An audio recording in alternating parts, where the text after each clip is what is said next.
तो लगभग संसार के हमने कहा कि 20% जो भूभाग है वह इसके अंदर शामिल किए जाते हैं। यहाँ सदैव जल की कमी बनी रहती है। जल की कमी ध्यान में रखिएगा। तो जल की कमी है तो मरु प्रदेश जो रहेगा वहां पर कंटीली झाड़ियां मिलेगी और छोटी छोटी घास और शुष्कता सहन करने वाले पौधे पाए जाते हैं। यानी ये क्या है, यहाँ पर पाए जाने वाले जैविक पदार्थ है। जैविक पदार्थ है और इस पर निर्भर रहने वाले जो जैविक पदार्थ हैं। और जैविक पदार्थों में भी ये जो वनस्पतियां हैं, जैसे कि ये जो चीजें हमने यहाँ पर पढ़ी है, ये क्या है, ये प्राथमिक उत्पादक है, ये प्रोड्यूसर है। और इन प्रोड्यूसर्स पर यहाँ पर निर्भर रहने वाले, हालांकि ये भी जैविक पदार्थ है, लेकिन ये क्या है, ये है उपभोक्ता है। ये वहां पर क्या कहलाता है, कंज्यूमर्स कहलाता है। तो ये प्रमुख जानवर यहाँ पर देखने को मिलते हैं। और इसके आधार पर एक मरुस्थल यानी डेजर्ट में 4 प्रकार के पौधे हमें देखने को मिलते हैं। ऐसे पौधे जो साल भर रहते हैं, जिसे अनेक प्रकार की घासें हैं। कुछ झाड़ियां जो शुष्क मौसम में अपने पत्ते गिरा देती हैं, डेसिडियस फॉरेस्ट के नाम से इसे जाना जा सकता है।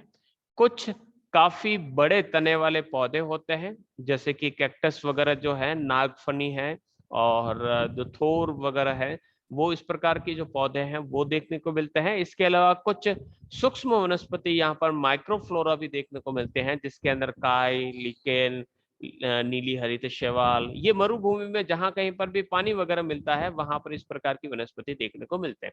लेकिन इस पर निर्भर रहने वाले जीवों की बात करें तो सरीसृप। अब सरीसृप का अर्थ होता है रेप्टाइल्स। जो रेप्टाइल्स होते हैं जो रेंग कर चलते हैं, जैसे कि सांप की बात करते हैं तो सांप यहाँ पर पाया जाता है। तो सांप जो है इस घास को नहीं खाता है।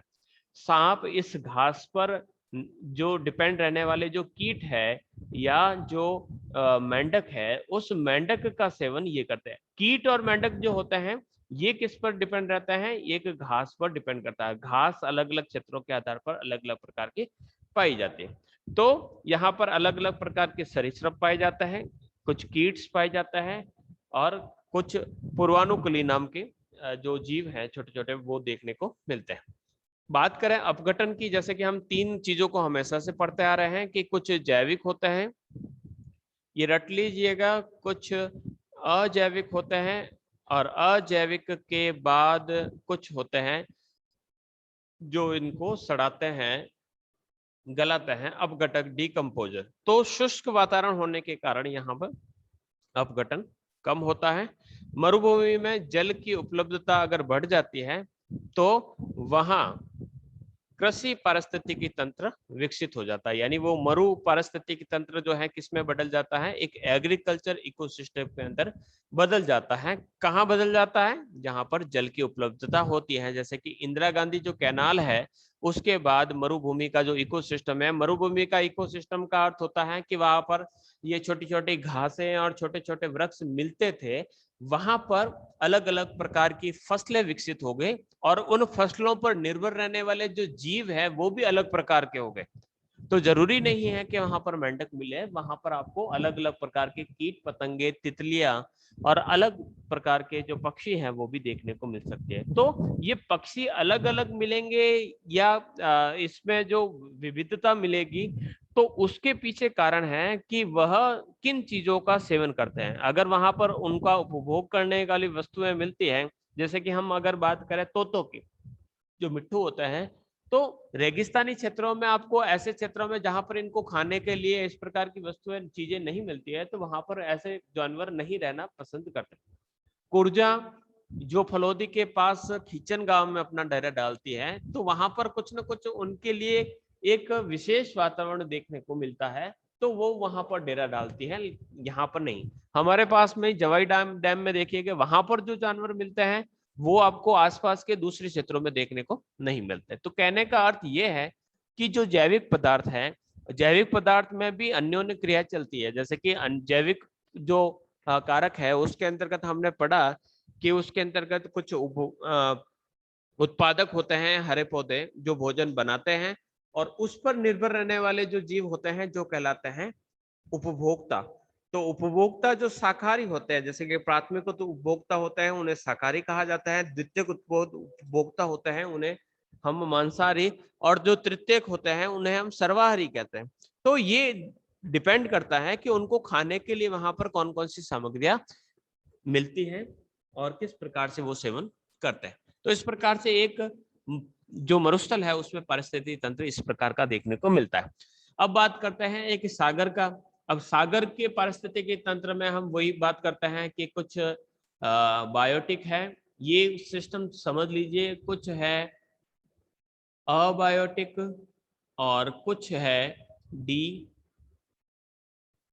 कंपोजर। ठीक है, यानी अपघटक, ये हो गए जैविक, ये हो गए आपके अजैविक।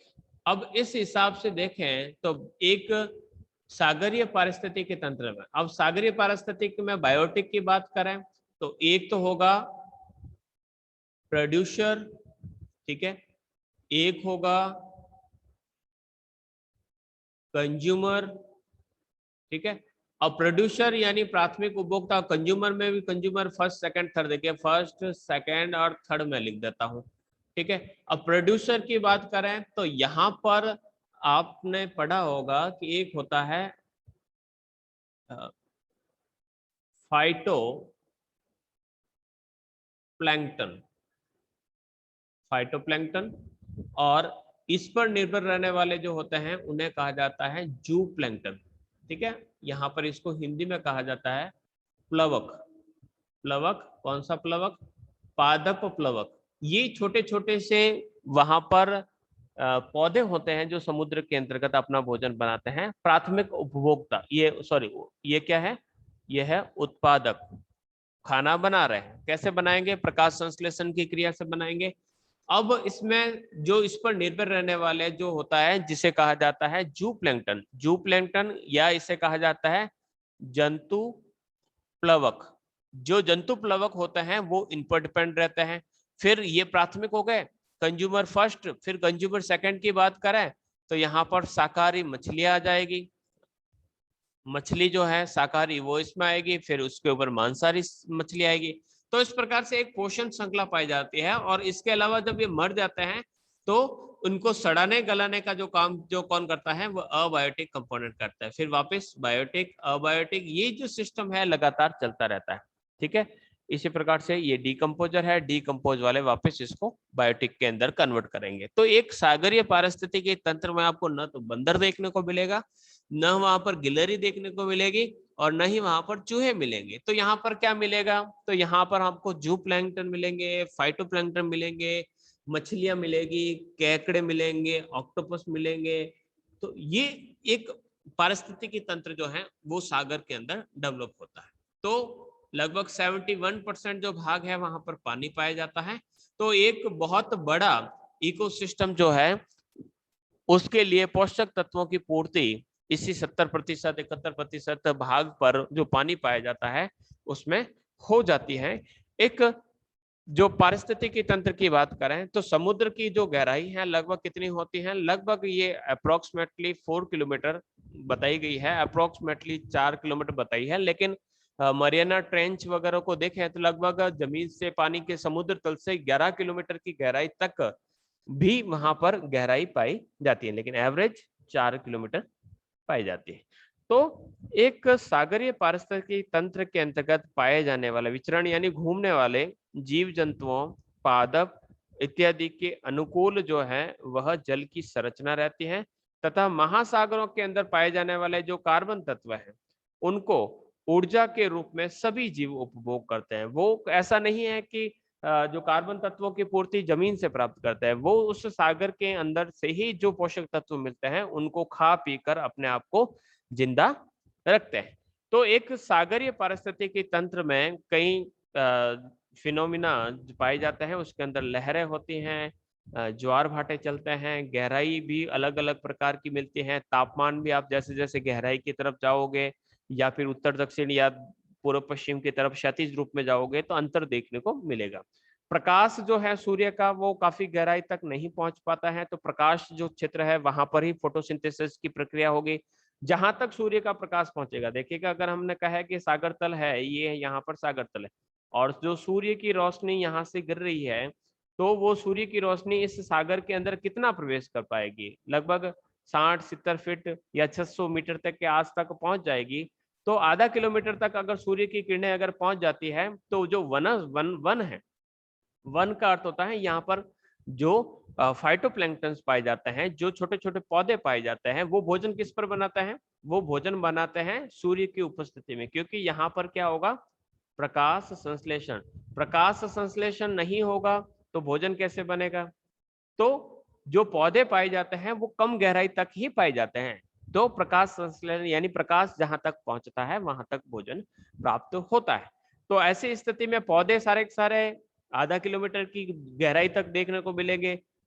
तो जो मछलियां हैं वो भी वहीं पर देखने को मिलेगी। तो ये कई ऐसे कारक हैं जो प्रभावित करते हैं एक सागरीय पारिस्थितिकी तंत्र के अंदर। अब बढ़ते हैं, तो सागर की गहराई के आधार पर अगर बात करें तो एक सागर के अंदर 3 भाग देखने को मिलेंगे। एक तो काफी गहराई पर पाई जाने वाली पारिस्थितिकी, काफी गहराई पर पाए जाने वाले जीव, वनस्पति और अपघटक जो पदार्थ होंगे काफी अलग होंगे। एक जो काफी कम गहराई पर उथला यानी स्वेलो, स्वेलो जो वाटर है, कम गहराई वाला वाटर है, वहां पर आपको अलग प्रकार के जीव देखने को मिलेंगे। और एक है तट के पास। अब तट के पास देखेंगे तो वहां पर आपको सांप देखने को मिल सकता है, सांप मिलेगा या छोटी छोटी मछलियां देखने को मिलेगी। उतले सागर में आपको मछलियां देखने को मिलेगी। तटीय सागर पर आप देखेंगे यहाँ पर आपको कछुआ जो है वह देखने को मिलेगा। गहराई जो सागर है वहां पर आपको ब्लू व्हेल या मछलियों की जो अलग अलग प्रकार की जो स्पीसीज है वो आपको काफी गहराई पर देखने को मिलेगी। तो गहराई के आधार पर हमने इसको 3 भागों में डिवाइड किया। सागरीय पारिस्थितिकी तंत्र का अध्ययन अगर भूगोल के अंदर की बात करें तो हम एक ओशनोग्राफी या समुद्र विज्ञान या हाइड्रोलॉजी जो है उसके अंतर्गत इसका अध्ययन करते हैं। समुद्री समुदाय में 2 प्रकार के जीव पाए जाते हैं, एक वैलापवर्ती और एक होते हैं नितलीय। अब वैलापवर्ती का अर्थ होता है कि जो क्षेत्र कम गहरा हो, उस कम जो गहरा क्षेत्र है उसको हम वैलापवर्ती करते हैं। नितलीय का अर्थ होता है कि वो जो काफी अधिक गहरा, काफी अधिक गहरा हो यानी अधिक गहराई वाला जो क्षेत्र होता है उसे कहा जाता है नितलीय यानी बेसमेंट तक। ठीक है, तो जो वैलापवर्ती है, वैलापवर्ती यानी कम गहराई, तो वहां पर जो जीव पाए जाते हैं उसमें प्लवक यानी प्लैंक्टन्स और तर्णक यानी नेक्टॉन वहां पर देखने को मिलते हैं। प्लैंक्टन की बात करते हैं, फॉर्फोनिमेरा, रेडियोलोरियन, ये आपके डाइटम है, डाइटम कह सकते हैं, टोनिफोरा, मोलस्क, नेक्टन, ये अलग अलग प्रकार की मछलियां पाई जाती हैं। इसके अलावा डॉल्फिन है, समुद्री सांप हैं, कछुए हैं, समुद्री पक्षी हैं, ये सारे के सारे इसके अंतर्गत शामिल किए जाते हैं वैलापवर्ती के अंतर्गत। और काफी गहराई पर पाए जाने वाला जीव है उसके अंतर्गत ब्रैकलस को हम शामिल कर सकते हैं। तो गहराई के अलग पर यानी जो इकोसिस्टम है वहां का जो सिस्टम है वो अलग अलग प्रकार का देखने को मिलता है। एक गांव का मैंने बार बार उदाहरण दिया कि जैसे कि हमारे संस्थान का एक इकोसिस्टम है कि वहां पर एक सेंट्रल ऑफिस अलग है, हॉस्टल्स अलग है, हिंदी मीडियम स्कूल्स अलग है, इंग्लिश मीडियम स्कूल है। तो ये एक विद्यावड़ी का एक इकोसिस्टम है।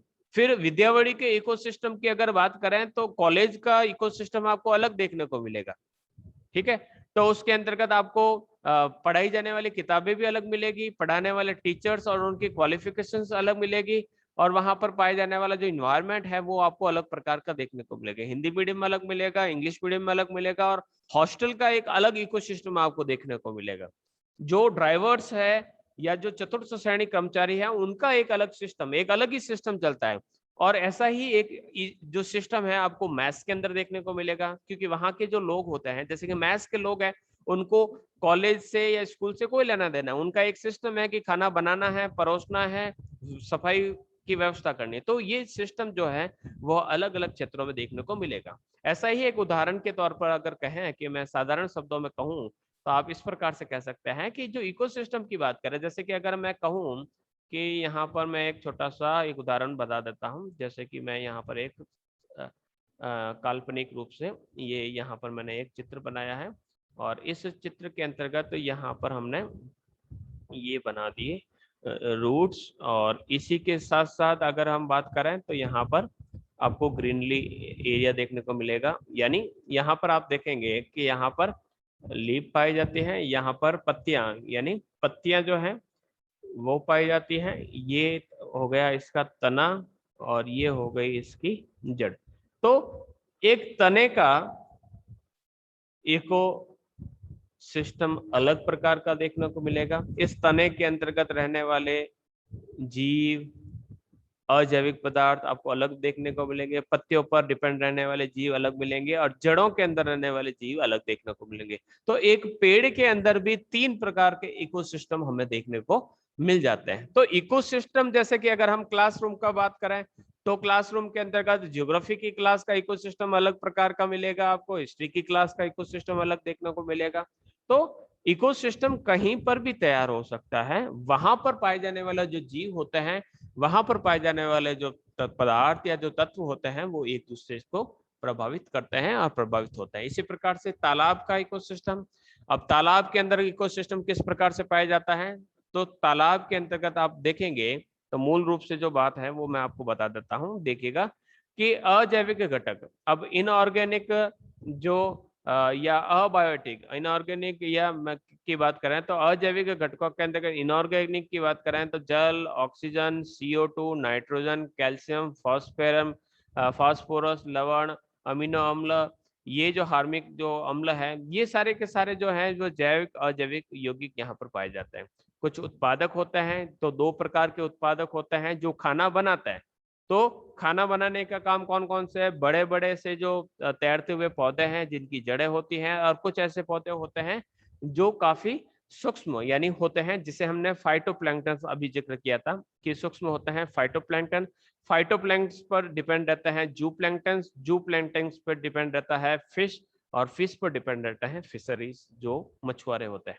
इसी प्रकार से उपभोक्ता की बात करें एक तालाब में, तो तालाब में इन जो पौधे हैं उनका सेवन कौन करता है, जैसे कि विभिन्न प्रकार के मोलस्क जो है शंख जैसे मिलते हैं ना, जो उसको मोलस्क कहते हैं, कीट है, मछलियां हैं, मेंढक, लार्वा, मत्स्य मछलियां, ये सारे के सारे उपभोक्ता के अंदर शामिल किया जाता है। अपघटक की बात करते हैं तो अपघटक के अंतर्गत तालाब में पाए जाने वाले छोटे छोटे से जो जीव जीवाणु होते हैं उसको हम इसके अंदर शामिल कर सकते हैं। तो इस प्रकार से जो इकोसिस्टम है यहाँ पर एक अलग प्रकार का देखने को मिलता है।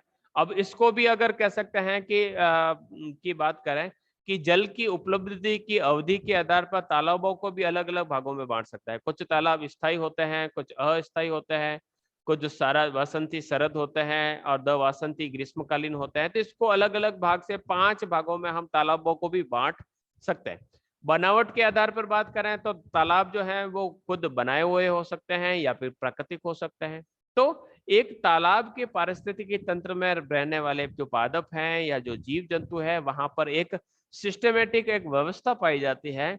उस व्यवस्था के अंतर्गत जो पोषक तत्व है या जो उनको आवश्यक जो ऊर्जा की आवश्यकता है, उसका यूज करके तालाब में रहने वाले जितने भी जो जीव होते हैं वो अपना एक जीवन चक्र पूरा करता है। यानी उसकी आवश्यकता जो होती है वह इन्हीं जैविक अजैविक तत्वों के बीच में अन्योन्य क्रिया से होती रहती है।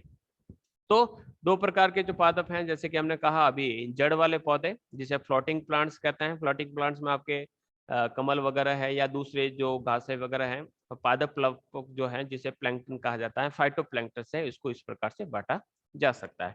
तो एक स्वच्छ जल का जो पारिस्थितिकी तंत्र इस प्रकार से समझ सकते हैं कि सूर्य का प्रकाश, अब सूर्य के जो प्रकाश है उस सूर्य के प्रकाश से ये उत्पादक देखिएगा यहाँ लिखा हुआ उत्पादक, उत्पादक में ये पौधा जो जड़ वाला है, जो यहाँ पर किनारों पर क्या रख रहा है, जड़ रख रहा है।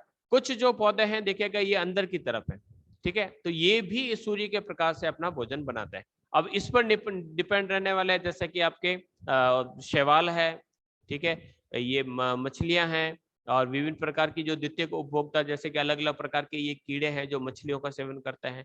इसके अलावा ये अलग अलग प्रकार के जीव है। तो इस प्रकार से कई प्रकार के जो जीव है एक तालाब के अंदर देखने को मिलते हैं, जिसके अंदर मिट्टी का भी योगदान रहता है, गैसों का भी योगदान रहता है, कुछ अपघटक का भी योगदान रहता है, और इसके साथ साथ ही अलग अलग प्रकार के जो पेड़ पौधे हैं छोटे मोटे उसका भी योगदान रहता है। तो इस प्रकार से एक तालाब का जो पारिस्थितिकी तंत्र है इस प्रकार से चलता है। तो इस प्रकार से मैंने पूरा का पूरा आपको बता दिया है। इसके अलावा एक नदी का पारिस्थितिकी तंत्र, ये बढ़ते ही जाएंगे, आप जितने पारिस्थितिकी तंत्र की बात करें तो एक नदी के अंतर्गत अगर बात करें तो नदी के अंतर्गत भी आपको इस प्रकार के पारिस्थितिकी तंत्र देखने को मिलते हैं। नदी के अंदर रहने वाले विभिन्न प्रकार के जीव, विभिन्न प्रकार की जो वनस्पति है वो देखने को मिलेगी। एक डेल्टा की इकोसिस्टम अलग देखने को मिलेंगे। एक ज्वार नदमुख जैसे कि ऐश्वर्य जो बताई गई है उसका एक इकोसिस्टम अलग देखने को मिलेगा। एक कृषि क्षेत्र का जो इकोसिस्टम है आपको अलग प्रकार को देखने को मिलेगा, क्योंकि कृषि के अंतर्गत जो बोई गई फसल है और जो पेड़ पौधे हैं जिन्हें हम क्या कहते हैं, उत्पादक कहते हैं, और इस पर निर्भर रहने वाले कीट पतंग, जैसे कि अगर हम बात करें जो उड़ने वाले जो कीट पतंग जिसे घोड़े कहते हैं वो है, टिड्डी है, वो सारे के सारे इसमें शामिल किए हैं। कुछ पक्षी हैं, चूहे रहते हैं, मोलस्क, मेंढक, सांप, पालतू जानवर, ये सारे के सारे क्या है, ये जैविक घटकों के अंतर्गत ये आपके पेड़ पौधे तो हो गए उत्पादक और उपभोक्ता हो गए ये जीव। और जब ये फसलों को खाते हैं, अनाज खाते हैं, और उसके अंदर बाद उसके जो सड़े गले जो पदार्थ होते हैं उसके अपशिष्ट होते हैं, उसको वापस मिट्टी में मिलाना हो चाहे वायु में मिलाना हो, तो उन दोनों को मिलाने के लिए मिट्टी और वायु में रहने वाले छोटे छोटे से जो जीव और कवक जो होते हैं, फंगस, वह अपघटक के रूप में काम करते हैं। एक कृषि क्षेत्र में अजैविक घटकों की बात करें तो कार्बन डाइऑक्साइड भी रहती है, ऑक्सीजन का भी योगदान रहता है, नाइट्रोजन, फास्फोरस, ये विभिन्न प्रकार के जो खाद वगैरह हैं ये आपके अजैविक घटकों के अंतर्गत पाए जाते हैं। तो इस प्रकार से एक इकोसिस्टम का जो पूरा का पूरा कॉन्सेप्ट मेरे हिसाब से पूरा होता है। आशा करता हूं आपको समझ में आया होगा।